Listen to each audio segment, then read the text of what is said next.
আজি xcent এখন লৈ আহিছোঁ। xcentখন আচলতে বহুত বহুত দিনৰ পৰা ফ'ল' কৰি আছিলোঁ। যিজনৰ ওচৰত আছিলে ছাৰে গাড়ীখন বিকিবলৈ মন নাছিলে, তথাপি নতুন এখন ল'লে কাৰণে বহুত দিনৰ পৰা লাগি গাড়ীখন মই ল'লোগৈ। তেখেত ডক্টৰ আছিলে, মই দেখুৱাই দিছোঁ। আৰু গাড়ীখন আচলতে মজা হৈ আছে, কাৰণ 14 লাষ্টৰ গাড়ী হয় আৰু ছেকেণ্ড অনাৰ পুছ বুটাম ষ্টাৰ্ট অপশ্যনেলখন হয়। কিলেছ এণ্ট্ৰি আছে। গাড়ী গোটেই ফুল বডি অৰিজিনেল পেইণ্টত আছে। গাড়ী একো কাম নাই, জাষ্ট আপোনালোকে লৈ পূৰা গেৰাণ্টি দিব পৰা গাড়ী। মই আপোনালোকে একদম চকুমুদি গাড়ীখন যেনেকৈ চলাই, যি ইচ্ছাত য'তে যেনেকৈ চলাই লৈ যাব পাৰিব।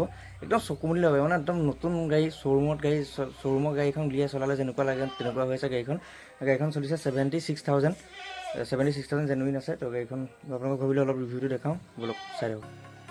গাড়ীখন চাই লওক। বেক চাইডটোৰ পৰা আপোনালোকক দেখুৱাই লৈছোঁ। বেক চাইডে কেমেৰা আছে, অৰিজিনেল কোম্পানী ফিটেড কেমেৰা হয় আৰু গোলাঘাট নাম্বাৰ, গোলাঘাট ৰেজিষ্ট্ৰেশ্যন হয়।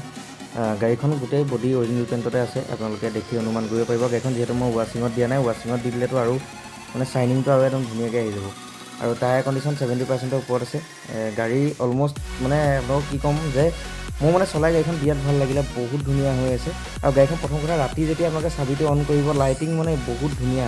ফ্ৰণ্টত আপোনাৰ 13,000 দি পেলাই লাইটৰ হেল'জেন বাল্ব লগোৱা আছে।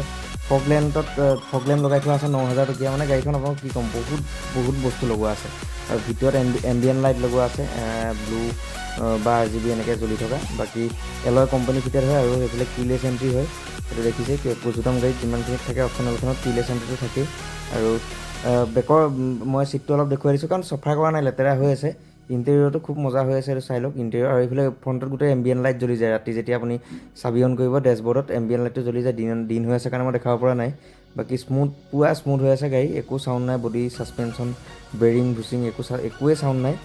একদম মজাকৈ আপোনালোকে লৈ পিনি ধুনীয়াকৈ চলাব পাৰিব, কোনো অসুবিধাই নাই। লগতে মই ইটো চাবি মই আপোনালোকক দেখুৱাই দিছোঁ। আৰু গাড়ীখনৰ প্ৰাইচটো মই কোৱা নাই, প্ৰাইচটো গাড়ীখনৰ ৰাখিছোঁ একদম ফিক্স প্ৰাইচ হ'ব 2,80,000 টকা।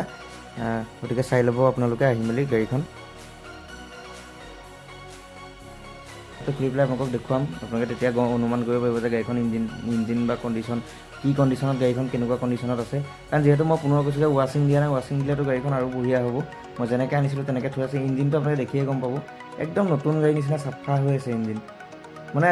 একদম বঢ়িয়া কণ্ডিশ্যনত আছে। আৰু গাড়ী আপোনালোকে লয় যদি সোনকালে বুকিং কৰিব। প্ৰাইচটো ক'লোৱে 2,80,000 টকা ফিক্স আৰু উইথ ট্ৰান্সফাৰ। যদি লয় আপোনালোকে সোনকালে বুকিং দিব।